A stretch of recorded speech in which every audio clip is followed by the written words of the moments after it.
Hello everyone, আসসালামু আলাইকুম। কেমন আছেন সবাই? আজকে কথা বলবো হচ্ছে মুরগির ঘর এবং খাবার টাবার নিয়ে। অনেকে আমার কমেন্টস করেন যে মুরগির কি খাবার দিই আর আমার হচ্ছে খাঁচাগুলোর সাইজ কেমন। তো আজকে ভিডিওতে এগুলোই আপডেট দিব। তার আগে একটা জিনিস দেখাই যে এখানে একটা মুরগি বসাইছিলাম। মাশাআল্লাহ, ওটা হচ্ছে গতকাল থেকে বাচ্চা ফোটা শুরু হয়েছে। যে নিচে হচ্ছে মুরগির খোসাগুলো পুরো ডিমের খোসাগুলো পুরো আছে। আর এই যে এখানে একটা বাচ্চা হাঁটাহাঁটি করতেছে। এই বাচ্চাটা হচ্ছে গতকাল দুপুরবেলা ফুটছে আর এখনো কিছু ডিম বাকি ফোটার বাকি আছে। এখানে হচ্ছে তার আগের বাচ্চা যেগুলা এগুলা এগুলো মাশাআল্লাহ অনেক বড় হয়ে গেছে। আর যেগুলো হচ্ছে 2 দিন আগে ভ্যাকসিন করছি, এই যে বাচ্চাগুলা মাশাআল্লাহ বাচ্চাগুলো অনেক চঞ্চল। আর বাচ্চাগুলোর কি খাবার দিই, এগুলো হচ্ছে আমি সোনালী ফ্রি স্টার্টার যেগুলো আছে ওগুলা দিতেছি। ছোট বাচ্চারা হচ্ছে আপনারা 1 মাস হচ্ছে ফ্রি স্টার্টারই দিবেন। তারপর হচ্ছে যেই পাশের বাচ্চা যেগুলারে এই যে দেখেন, এগুলো হচ্ছে যে সোনালীর যে গোয়ার যেটা আছে বা ব্রয়লারের যে ফিড গুলা আছে ওগুলাই দিই আমি। আমি মূলত আমার ডিমের মুরগি ছাড়া যতগুলা মুরগি থাকে সবগুলারে হচ্ছে যে ফিড খাওয়াই আছে, ব্রয়লারের ফিড বা সোনালী ফিড যেটা আর কি। তো যেন সোনালী বা ব্রয়লারের ফিড খাওয়ালে যেটা হয় মুরগির গ্রোথ অনেক ভালো হয়। এবার আসে হচ্ছে খাঁচার বিষয়টা নিয়ে। আমার এই যে প্রত্যেকটা খাঁচা হচ্ছে 7 ফিট করে লম্বা, এটাও 7 ফিট, এটাও 7 ফিট, 3.5 ফিট করে হচ্ছে ডিভাইডেড করা। এই যে এখানে একটা ডিভাইডেড করা আছে, এই যে মাঝখানে হচ্ছে ডিভাইডেড করা আছে। আর এগুলা খাঁচা হচ্ছে আমার কবুতরের জন্য করা ছিল। আর উপরে যেটা হচ্ছে দিচ্ছি হচ্ছে একটা মাটির টিন যেগুলো আছে এইগুলো যাতে হচ্ছে তাপটা যাতে বেশি না পড়ে নিচে। এই খাঁচাটাও সেম, লম্বায় হচ্ছে 7 ফিট, পাশে হচ্ছে 3.5 ফিট করে ডিভাইডেড করা। এটা হচ্ছে আমি নিজে ডিভাইডেড করে রাখছিলাম। ওটা হচ্ছে এই খাঁচাটা আগে করা হয়েছিল, তখন আর কি ডিভাইডেডটা ওইরকম ভাবে করা হয়েছিল না, কিন্তু পরবর্তী যে খাঁচাটা করছিলাম ওটাতে ডিভাইডেড করে দিয়েছিলাম। ডিভাইডেড করাতে যে সুবিধা হয়েছে, আমি এই সাইডে কিছু মুরগি রাখতে পারি, প্লাস ওই সাইডে কিছু মুরগি রাখতে পারি। এ ছিল হচ্ছে বাইরের খাঁচা। তো চলুন এবার ভিতরে খাঁচা দেখাই। আর এই ঘরটা করা ছিল, এগুলো সব যত কিছু যাই কিছু দেখতেন এগুলো কিন্তু সবগুলো হচ্ছে আমার কবুতরের জন্য করা ছিল। আগে হচ্ছে আমি একটা সময় কবুতর পালতাম, তারপরে কবুতর বিক্রি করে দেওয়ার পরে অনেকদিন ঘরটা ফাঁকা ছিল। তার পরবর্তীতে হচ্ছে আবার মুরগি রাখছি। এখানে হচ্ছে যে লোহার যে নেটটা আছে ওই নেটটা দেওয়া। আর এখানে হচ্ছে 50 ফিটের মতো হবে, আমার মানে ঠিক ওই রকম নাই যে কত ফিট। আর এখানে একটা মুরগি কুচে বসাইছি, যে একটা ডিম হচ্ছে যে এলোমেলো করে রাখছে। এই যে এখানে মুরগি ডিম পাড়তে বসছে, যে 3টা ডিম পারছে। এবার আসে হচ্ছে এগুলোর খাবার দাবার নিয়ে। আমি এই মুরগিগুলোর যে হচ্ছে দেই হচ্ছে লেয়ার 1, নারিশের যে লেয়ার 1 যেটা আছে, লেয়ার মুরগি ডিমের জন্য যে খাবারটা দেওয়া হয় ওই খাবারটাই হচ্ছে এদেরকে দেই। আর আমার এই সাইডে মোট মুরগি আছে 17 থেকে 19টার মতো। এখন এখন 17টা আছে, কিছু মুরগি হচ্ছে কুচা আসছে যে কারণে আলাদা রাখা হয়েছে। আর এই পাশে হচ্ছে আমার খাঁচার মুরগি যেগুলা, এখানে হচ্ছে প্রতিটা খাঁচা একটা করে মুরগি একটা করে মুরগ রাখা হয়েছে। কিছু খাঁচা হচ্ছে 2টা মুরগি একটা মুরগ রাখা হয়েছে। এই যে এখানে হচ্ছে 2টা মুরগি একটা মুরগ। আর এই যে এখানে নতুন একটা মুরগি কুচে বসাইছে আজকেই।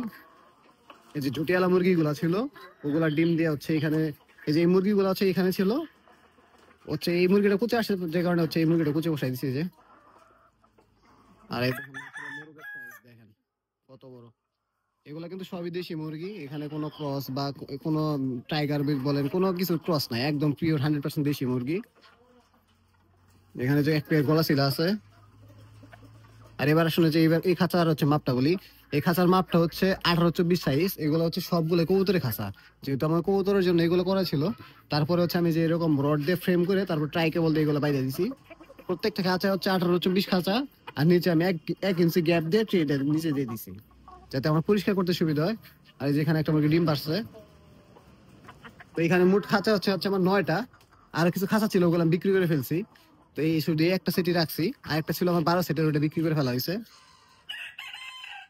আর এই যে এখানে হচ্ছে আরেকটা মুরগি কুচে বসাইছি, ও হচ্ছে এখানে ডিম পারতো যে কারণে হচ্ছে আমি এখানে ডিম দেওয়ার এখানে এখানে কুচে বসাই দিছি। ও সুন্দর ভাবে ডিমে তাপ দিতেছে, কোনো সমস্যা হইতেছে না। কিন্তু ওইখানে যে মুরগিটা বসাইছি ওইটা খুব খুব ঝামেলা করতেছে, এখানে অন্য অন্য মুরগি যে ঝামেলা করতেছে। ওটা হচ্ছে আর কিছুদিন যাওয়ার পর এখান থেকে হচ্ছে শিফট করে ওই কোনায় দিয়ে দিব আর কি। এই ছিল হচ্ছে আমার মুরগির ঘর আর মুরগির খাবার। অনেকে বারবার আমার একটা প্রশ্ন করেন যে ভাই মুরগির কি খাবার দিই। মুরগি হচ্ছে আমি ডিমের জন্য যে লেয়ার 1 যেটা এটাই দিই, এই যে লেয়ার 1। আর হচ্ছে বাচ্চা যেগুলো আছে ছোটগুলা ওগুলো হচ্ছে প্রি স্টার্টার দেই, ব্রয়লারের প্রি স্টার্টার। আর একটু মাঝারি সাইজ মানে 1 মাসের উপরে চলে গেলে তারপর হচ্ছে আমি একমাত্র একবারে ব্রয়লার ফিড যেটা আছে বড়টা গোয়ার, ওই গোয়ার ফিডটাই খাওয়াই। এছাড়া আমি ধান বা অন্য কিছু খাওয়াই না। হ্যাঁ, লেয়ারের সাথে হচ্ছে আমার 10 কেজি লেয়ারের সাথে 2 কেজি ধান মিক্স করি। এর বেশি কিছু না, চাল টাল অন্য কোনো খাবার দিই না। এতে মাশাআল্লাহ আমার ডিমের প্রোডাকশন অনেক ভালো।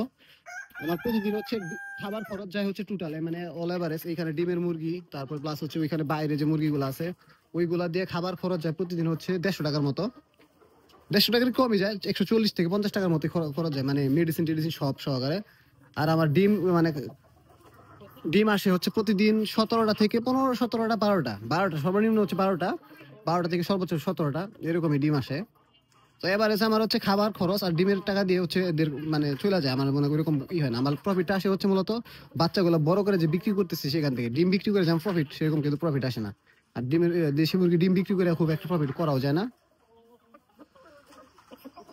আর এখানে রাখছি হচ্ছে তুষ, চিটা বা তুষ যেটা বলে, ধানের চিটা যেটা, এই যে ধানের চিটা আছে, তুষও আছে এই সাইডে।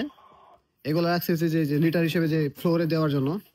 যে এখানে এই ফ্লোরটা অনেকদিন যাবত পরিষ্কার করা হয় না, কারণ হচ্ছে আমার মুরগির সংখ্যা এখন কমে গেছে, যে কারণে ময়লা হইতেছে না, যে কারণে এটা বারবার পরিষ্কার করতে হইতেছে না।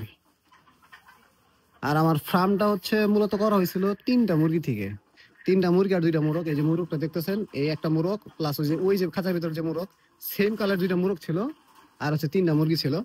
এখান থেকে হচ্ছে আমার খামার শুরু। আর এখন মাশাল্লাহ আমার খামারে হচ্ছে সর্বমোট মুরগি আছে হচ্ছে এখন এভারেজে কতটা হয়তো 50টার মতো মুরগি হবে রানিং।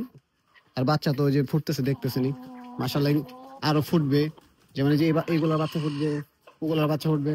তো আমি এখন আর কি মোটামুটি আমার ফার্মের বয়স হয়ে গেছে 1 বছর। 1 বছরে হচ্ছে এতগুলা পরিবর্তন হয়েছে। তো এখন চাইতেছি যে ফার্মটা আস্তে আস্তে বড় করার জন্য। তো এই ছিল হচ্ছে আমার দেশি মুরগি খামার।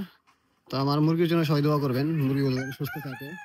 তো আমি চেষ্টা করতেছি আস্তে আস্তে ফার্মটা বড় করার জন্য, যেহেতু 1 বছর হয়ে গেছে আমি মুরগি পালতেছি। মুরগি 1 বছরে একটা মোটামুটি একটা অভিজ্ঞতা আসে, তো কিভাবে করলে কি লাভ হইতে পারে না হইতে পারে। তো আজকে ভিডিওতে দেখানোর চেষ্টা করলাম মুরগির খাঁচা এবং মুরগির ঘর নিয়ে। যদি আরো কারো কোনো কিছু জানার থাকে তো অবশ্যই ভিডিওতে কমেন্টস করবেন, আমি কমেন্টস গুলো রিপ্লাই দেওয়ার চেষ্টা করবো।